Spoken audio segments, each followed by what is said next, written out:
Bago sumagot ka, anong gagawin natin sa video na to? Ano? Sumagot ka? Beacon? What's up guys? Welcome back sa panibago na naman Minecraft Survival Let's Play episode or part episode. So ngayon tayo nagbabalik dito at ngayon ay may gagawin tayo. At anong gagawin natin kung yun? Ang gagawin natin ngayon ay maglalaro. Joke lang. Naglalaro naman talaga ako. Anong pinagsasabi mo din? So ngayon tayo ngayon nandito sa Minecraft Survival Let's Play. At ang gagawin po natin ngayon ay gagawa tayo ng beacon. Kasi diba nung tuwing wither boss, yung mga wither boss ay may nagdadrop sila ng nether star. So ito yung gagamitin natin ngayon sa paggawa ng ano. Pero bago yun, mag-harvest muna tayo ngayon sa episode na ito ng mga wheat. Kasi kailangan ko ng food. I need food. Ay, ibigay mo yan. Tapos yung mga ano, natabad na nga mag-harvest sa nang dito ng mga pananim. Kasi yung mga iba nagiging seed din naman. Makikita nyo. Ay, naisip ko minsan, kung gusto ko lang magre-redstone na ako, pero kapag nag-redstone ako masisira lahat ng mga build ko na tatanggalin ko rin kasi isa sa mga challenge sa survival let's play natin guys is yung mismong sarili mong grind. So sabihin walang na redstone, kung gagamit man tayo ng redstone siguro yung sa mismong cobblestone ano na yan, farm. Pero mas gusto ko kasi minsan yung ganito, yung harvest nakakatamad lang talaga kung minsan. Depende rin naman sa akin yung bata ko tinatamad. Isa lang naman guys. Pero ngayon ko lang na-harvest to, meaning ko rin naman. So ngayon na yung itong 64 is dito yan. Kasi tatanim natin yan. Actually baka sakto pa nga to. Isa lang kasi sumusobra sa pagkakalam ko. Tapos yung tinatanong nyo, kung comment nyo man guys, kailan tayo mag-end or mag-ender dragon fight, which is yung second boss sa mismong Minecraft. At wala pa akong may sasagot dyan guys, kasi sa wither boss nga medyo nilalambot pa tayo, so baka mahirapan tayo mag ender dragon boss kapag hindi pa tayo malakas. Kasi actually feeling ko kulang pa po itong mga enchantment ko sa aking sword, so kailangan ko pa itong i-upgrade soon as possible. So actually yung buko na wala dahil sa nangyari sa wither boss pati yung trident ko nawala. So kailangan ko muna mag full weapon ako. So kasi kailangan ko ng, kasi ka po lalabanan mo yung tawag dito, lalabanan mo mismo yung ender dragon, kailangan may ano tawag dito, may water bucket ka. Pero may ano naman ako dito, feather falling. So kahit ito lang ako, kahit hindi man ako makapag-MLG, basta may feather falling ako, hindi ako natatakot. So sa pagkakalam ko nasisira na yata ito. Yes, nasisira na po yung anvil ginagawa ko. Oh goodness, ang hirap mo makakarap ng ganyan yung wasak-wasak na tingnan nyo. Ang tagal na yan. May wasak pa dyan actually. Mawala ito. Sula pa rin ngayon. So ngayon, eto na magkakarap na tayo ng mismo beacon. Oh my goodness, beacon. Ang sarap sa feeling guys talaga. Kapag pure survival ka guys, ang sarap sa feeling na makakawa ka ng beacon in survival mode. Kaya kung napubuhan kayo sa kakakaitin nyo, kaya nyo mag-survival, lahat ng resources na karating nyo ay libre sa creative lang yun. Pero kapag gusto mo paghirapan, nag-survival. Ha. Magulas. Oh, magulas. Ano? Ano? Ano? Oh, critical. Critical attack. So, dito ko po ilalagay yung mismo beacon ko. Actually, bala ko nga talaga doon. Pero mas okay siguro kung dito ko na lang siya ilalagay. So, gagawin ko lang naman na design sa beacon is basic or simple design. Kasi hindi ko naman ito masyadong papagandahin. Siguro reference sandali. Muntik ko na mahampas yung villager na yan. So, yan. So, hanggang dito. So, medyo okay na rin naman yun. Tapos, yung mga building blocks ko, yung mga nakuha ko sa mismo pakikipaglaban sa Wither Boss. So, nandun yung mismo sa taas. Sa taas yan sa pagkakalam ko eh. Yan, nandito yata yan. Yan, nandito nga. So, yan, kukunin ko na to. Ito, at ito. Siguro ito, dadaling ko na rin ito mga to. Kung building naman yan. Tapos, siguro dadaling ko muna yung, hindi, may crafting table pala ako sa labas. So, kukunin ko na lang yun. Yung nasa labas, yun na lang gagamitin natin. So, yung nasa labas mismo. Ayan. Dito pa? Dito pa ba yan? Dito pa ba? Ayan, dito pa. Oo, nandito pa nga. Yun na lang gagamitin ko. So, ngayon, yun na lang gagamitin ko pang build natin. So, lalagay ko to sa mismo. Yan. Tatabi natin to guys. Kasi, ako minsan gusto ko nasa tabi ko ng crafting table.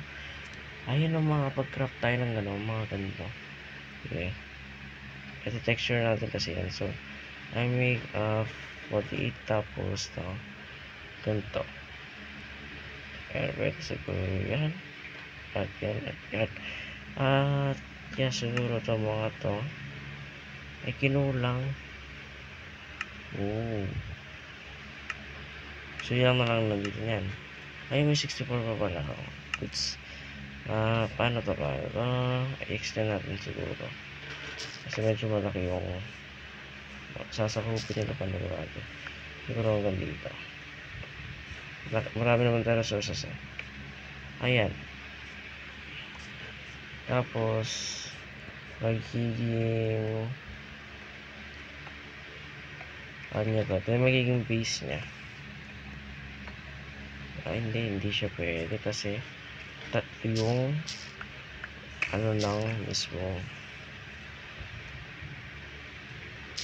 lang, hindi siya pwede. Kailan i-extend talaga natin siya. Kailangan extend natin siya ng isang block, which is dito. Mahina naman and dyan. Tapos kasi if hindi natin siya extend, magkukulang siya. Ayan. So hanggang dito magiging tatlo na yan. Tatlo na ba to? Hindi pa rin siya magiging tatlo. Hindi pa siya magiging tatlo. Extend tayo na extend dito. Grabe. Yan ba? Sakto ba yung ganyan? Oh. Sakto ba yun? Okay, sakto lang. Okay na to. Ayan. Sakto lang pala to. Sakto to guys. So, magiging ganyan. Tapos, saka tayo magiging base niya mismo. Tapos, ito texture pa natin siya na kalubitan texture. Kaya, don't judge na guys. Ito texture pa natin to. Kasi maghanap tayo ng magandang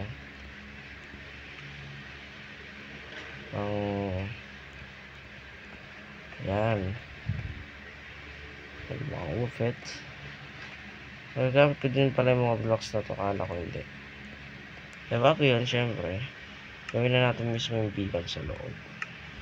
Para mamaya, ang dami kong golden nuggets, guys. Tapos, natatawa ka ako. Ang dami ko rin para mga crop na blocks na ganito. Yung kinulang pa nga.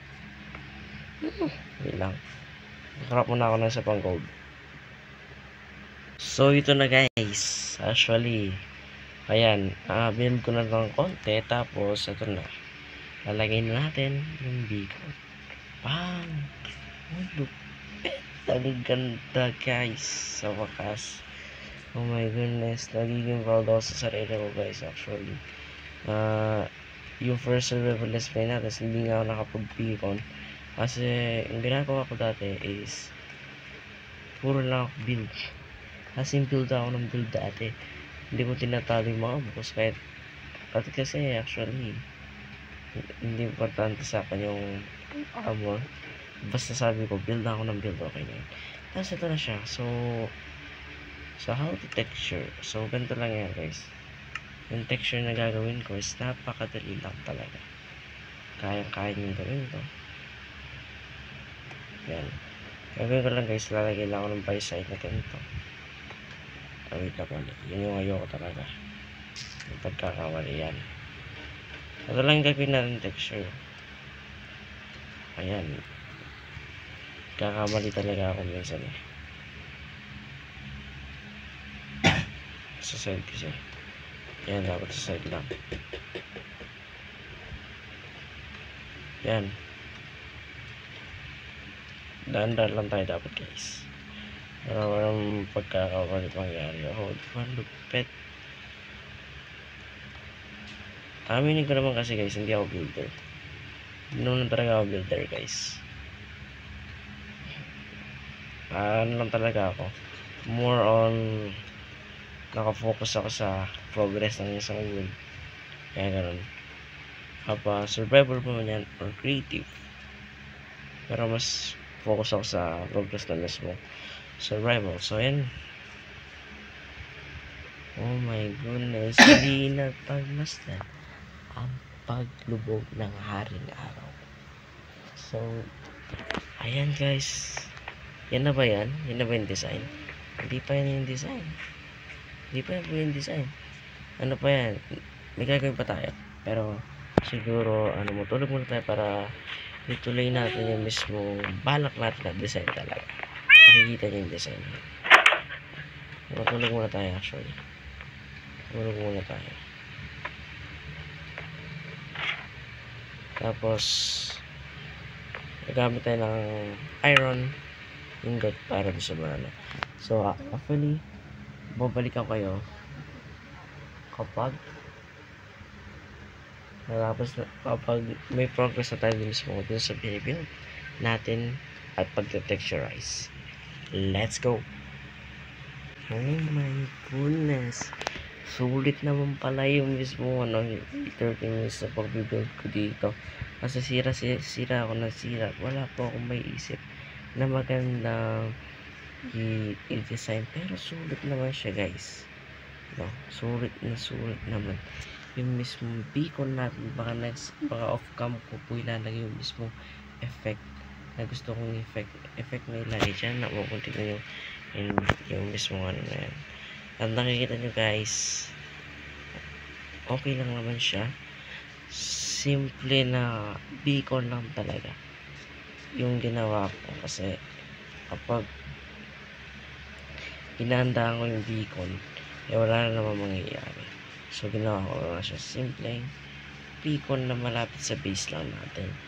Actually yung beacon na yan, bago ko talaga siyang ilagay is banda dito sa spot na to. Dito dapat talaga siya pero nilagay ko na siya dyan para medyo malapit siya sa base natin. So yun. So sana nag-enjoy kayo sa video na to mga guys. At kung nag-enjoy kayo sa video na to, don't forget to like, comment, and subscribe. At advance Merry Christmas kasi bukas po ay Pasko na. So yun na para sa araw na to. Hanggang sa muli. Good bye. Oh my goodness, nagawa na natin yung ating mission. Susunod, Ender Dragon na yung lalabanan natin. So yun na para sa araw na to. Hanggang sa muli. Goodbye, wait lang. Okay. So yun na para sa araw na to. Wait lang. Bye-bye.